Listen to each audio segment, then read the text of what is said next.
বিকাশ এবং নগদে দুইটি সমস্যা দেখা যাচ্ছে। একটা হলো সেন্ড মানি প্রবলেম, আর একটি হলো লিমিট অফ ক্রস। অর্থাৎ যারা বিকাশ ব্যবহার করেন তাদের সেন্ড মানি হচ্ছে না, অনেকেরই। কেন হচ্ছে না সেই জিনিসটা আজকে অবশ্যই জানতে পারবেন। এবং যারা নগদ ব্যবহার করেন তাদের লিমিট ক্রস দেখাচ্ছে, লিমিট আউট দেখাচ্ছে। কারণটা কি? প্রথমে আসি আমি যারা নগদ ব্যবহার করেন তাদের ক্ষেত্রে। লিমিট আউট বা লিমিট ক্রস কেন দেখাচ্ছে?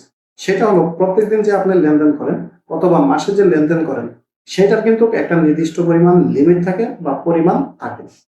যদি ওইটা ফুরিয়ে যায়, ওভার পেয়ে যায়, তখন কিন্তু চাইলে আপনি যখন মানি সেন্ড করতে যাবেন তখন কিন্তু এই সমস্যাটা দেখায় যে আপনার limit cross, limit out, limit not enough. এটা কিন্তু মাসে হতে পারে বা ডেইলিও হতে পারে। মূলত এই সমস্যাটার কারণে যারা আপনাদের এরকম ভাবে সেন্ড করতে যাচ্ছেন আউট দেখাচ্ছে, তারা কিন্তু এই প্রবলেমটাই পড়তেছেন।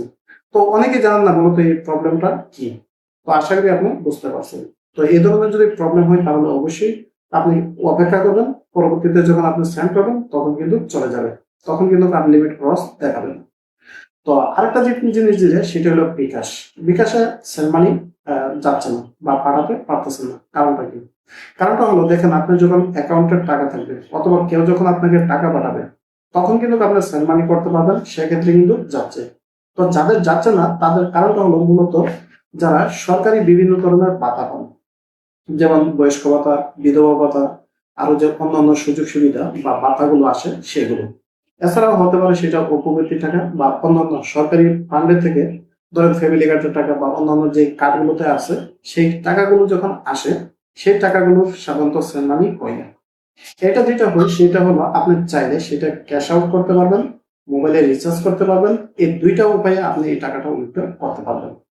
কারণ হলো সেন্ড মানি না হওয়ার কারণ হলো তারা যেটা দেখছে সেটা হলো যে যদি সেন্ড মানি হয় তাহলে অনেক সময় দেখা যায় যে এটা সঠিক লোকের ছাড়াও অন্য লোকের হাতে যেতে পারে। যেমন ধরুন যদি আপনার মোবাইলটি হ্যাক হয়ে যায় বা অন্য কেউ আপনার পাসওয়ার্ড জেনে যায়, সেটা অন্য কারোর কাছে যাওয়ার সম্ভাবনা রয়েছে। সেক্ষেত্রে তারা সেন্ড মানিটা অফ রাখছে। এই টাকাটা যখন আপনার ক্যাশ আউট বা মোবাইল রিচার্জের মাধ্যমে যেভাবে হোক উঠিয়ে ফেলবেন তখন কিন্তু আপনি সেন্ড মানি করতে পারতেছেন, নতুন টাকায় সমস্যা হচ্ছে না।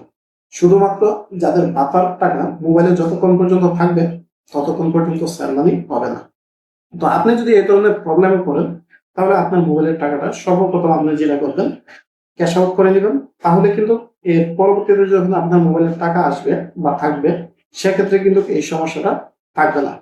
তো বুঝতেই পারছেন যাদের সরকারি বিভিন্ন ধরনের ভাতার টাকা আসে তাদের ক্ষেত্রেই শুধুমাত্র সেন্ড মানির প্রবলেম হচ্ছে, অন্য কারোর ক্ষেত্রে কিন্তু সমস্যা হচ্ছে না। তো বিষয়টা কেমন লাগলো অবশ্যই আপনারা কমেন্টের মাধ্যমে জানাবেন। ধন্যবাদ।